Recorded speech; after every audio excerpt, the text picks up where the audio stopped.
အားလုံးပဲမင်္ဂလာပါဒီနေ့တော့ခံတွင်းမြင်စီမယ်ချင်းဆက်တင်မောသီးတုပ်လုံးကြီးလေးကိုမျှဝေပေးခြင်းပါတယ်လိုအပ်တဲ့ပတ်ဝန်းပစ္စည်းတွေကတော့တင်မောသီးစိမ်ငရုတ်သီးစိမ်ပဇွန်ငပိ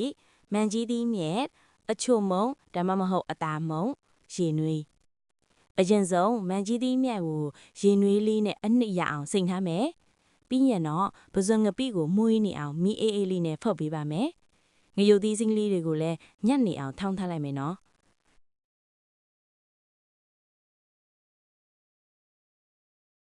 အဓိကပါဝင်ပစ္စည်းဖြစ်တဲ့တင်မောသီးစိမ်းကိုအခွန်နှွားဆေးကြော်ပြီးအမြင်လေးတွေရအောင်ချစ်ထားပါ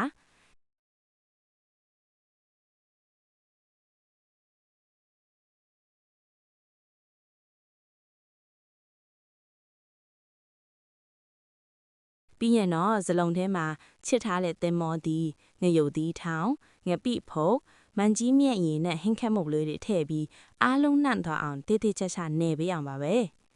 ကဲအနံ့ရောအရသာပါပြီးစုံနဲ့ချင်းဆက်တင်မောသီးတုပ်လေးရပါပြီအတူတူမြေးကြည့်ကြရအောင်လားရှင်